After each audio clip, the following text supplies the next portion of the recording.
Welcome to Professor Burkett's lesson on setting off introductory elements with commas, a prelude to introductions. This lesson is part of the art of grammar and of punctuation. What are introductory elements? Well, introductory elements are any words preceding the main clause of a sentence, including the following 6 categories: modifying words, modifying phrases, modifying clauses, which we call subordinate or adverb clauses, emphatic expressions, transitional phrases, emphasized adverbs. For clarity's sake, writers use commas to set off all introductory elements from the main clause. Why set off introductory elements? For the benefit of the reader, good style and clarity. Writers set off introductory elements with a comma to highlight the main clause so that readers can easily and quickly identify the main subject and verb. Let's discuss the 4 main principles. First, readers need a small visual pause signaled by a comma between an introductory word, phrase, or clause and the main sentence. Second, writers generally place a comma after adverbs starting a sentence, including single-word adverbs, adverb phrases, transitional phrases, adverb clauses, and conjunctive adverbs. You see examples bolded of my transitional phrases, first, second, third, and fourth, which I set off with a comma. Third, writers should get into the habit of placing a comma after every introductory element. Fourth, and a qualification, when the introductory element is short, usually less than 5 words, one does not always need a comma after it, but it is never wrong to place a comma after an introductory element. Well, modifying words, some examples.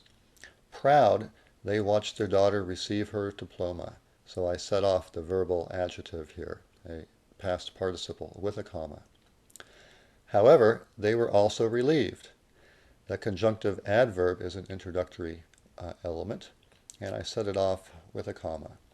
Desperately, they searched for a congratulatory cake at the last minute, so I set off the introductory adverb with a comma. Today, people need critical skills more than ever, so I set off the introductory temporal adverb with a comma. Modifying phrases serve as introductory elements. Examples: for better or for worse, credit cards are now widely available to college students. Well, the introductory prepositional phrase I need to set off with a comma. Next, located on the west coast of France, Normandy is named after the Norsemen Vikings who conquered and occupied western France and southern England. So the introductory past participle phrase I set off with a comma, setting it off from the main clause. Modifying clauses serve as introductory elements. Example: after President Woodrow Wilson suffered a stroke, his wife unofficially but very effectively performed all presidential duties in his name. Well, the subordinate adverb clause I need to set off from the main clause with a comma. Next, while bicycling, he heard a bee inside his helmet. Well, I hope this never happens to you, but if you write an elliptical subordinate adverb clause, separate it from the main clause with a comma. Introductory elements include emphatic expressions. Wow, that is so impressive. So the interjection, wow, I set off from my main clause with a comma. In a landmark study, George Valiant tracked 200 Harvard graduates and 400 working class men from the Boston area in his famous study on alcoholism. Well, the introductory prepositional phrase I need to set off with a comma from the main clause. Having dreamt of one special car, Tracy finally found it, a 1953 Corvette convertible. Well, the past perfect participle phrase here I need to set off from the main clause with a comma. Always needing special care, the elderly do not always get the required attention. Well, here the participle phrase I need to set off with a comma. And in the last example, what's the difference between let's eat grandpa? Let's eat grandpa. Well, here the comma happens to save grandpa's life. Introductory elements also include transitional expressions. In the following examples, I illustrate what I describe or practice what I teach. Here we go. As a matter of fact, writers place commas after all transitional phrases too. In other words, each transitional phrase preceding the main clause is set off by a comma. Moreover, for example, writers add a comma after each introductory expression, including the conjunctive adverb moreover and the transitional phrase for example. Introductory elements include many emphasized adverbs. Adverbs, words answering the questions when, where, how, why, to what degree, are frequently foregrounded by writers and thus are introductory elements. Most introductory elements, in fact, are adverbs. And adverbs are words that modify verbs, adjectives, other adverbs, and entire sentences. As a standard practice, writers place commas after all introductory adverbs, including the following: single word adverbs like hopefully and joyfully, conjunctive adverbs, words like however and therefore, adverb phrases like in the beginning, and adverb clauses starting with subordinating conjunctions, which we call subordinating clauses. Some examples. Today, James will play in his first dramatic role. Well, today is a temporal adverb, answering the question when, and I need to set it off with a comma. In the professions, people speak a technical discourse. Well, in the professions answers the question where, and as an introductory element, I set it off from the main clause with a comma. At one glance, he could tell it was an uncouth film. Well, here, at one glance answers the question how, and I need to set it off with a comma. With too many commas, the paragraph was slow reading. And that's true. Too many commas slow down the reader. Well, this phrase answers the question why, and I set it off with a comma. To the teacher's dismay, few students applied the principle. Well, here the introductory element answers the question what, and I set it off with a comma. Therefore, it is best to learn and to do. Well, here the word therefore is a conjunctive adverb, and I set it off from the main clause with a comma. Well, writers have a measure of choice when setting off introductory elements. If an introductory phrase is short, usually 4 or fewer words, then one does not always need a comma, but it is never wrong to place a comma after an introductory phrase. In fact, it is always correct. To comma or not to comma, that is the question. And with that question comes some stylistic options. Quiz time. Quiz directions. For each sentence, place a comma to help the young or possibly negligent writer set off the introductory element for the reader's sake. The sample sentences are about or from Homer's Odyssey. Where should I put the introductory comma? When Odysseus strings his legendary bow, Homer's language transforms him into a musician playing upon a deadly instrument. Where should you place the introductory comma?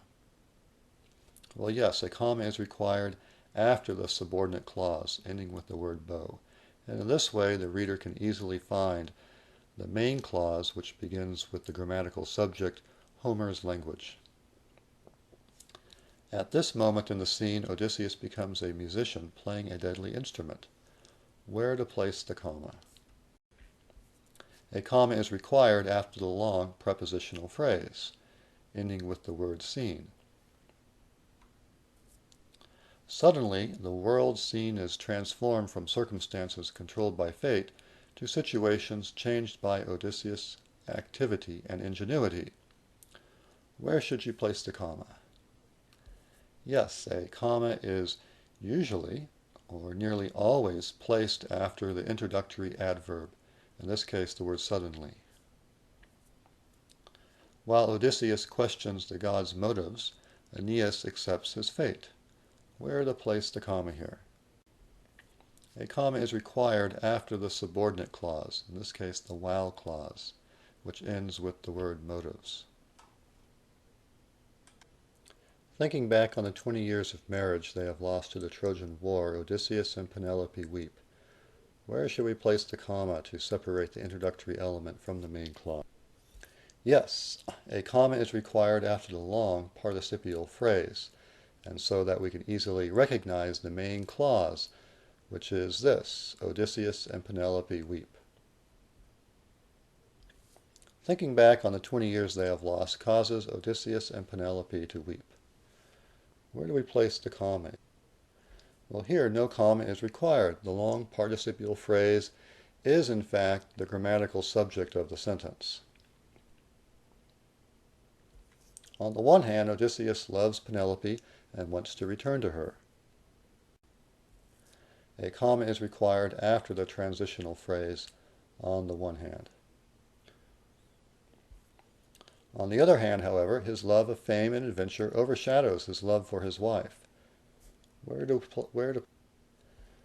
a comma is required after the transitional phrase and after the conjunctive adverb. So with two introductory elements, we need two commas to set both elements off from the main clause. Therefore, one may interpret the Odyssey as a homecoming saga. Where should we place the comma? Yes, a comma is required after the conjunctive adverb. And here the conjunctive adverb is therefore. Actively participating in the myth-making process, Odysseus jumps at the opportunity to share his story. Well, where should we place the comma to set off the introductory element? Well, a comma is required after the long participial phrase, which ends with the word process. That helps the reader find the main clause, which begins with the word Odysseus. In ancient and classical Greek culture, rhapsodists continued to share Odysseus' story, being professional oral performers of epic poetry. Where to place the comma? Yes, a comma is required after the long prepositional phrase, which ends with the word culture. Today, regardless of the fact the narrative is nearly 3,000 years old, readers continue to enjoy the drama, history, style, and sheer adventure of Homer's epic poem. Where should we place the comma? Here, a comma is required after both introductory elements, after today and after the long phrase starting with regardless. At the end of an Odyssey, through introductory elements, let me recap. Writers should use commas to set off introductory words, phrases, and clauses. Some writers omit the comma after an introductory element if it is short and does not seem to require a pause after it, and that's perfectly acceptable. However, you will never be wrong and will always be correct if you use a comma after all introductory elements. And this practice usually prevents confusion and aids clarity, and what could be better than aiding clarity? Well, thank you for your attention. I wish you the best with your writing and hope to see you in class.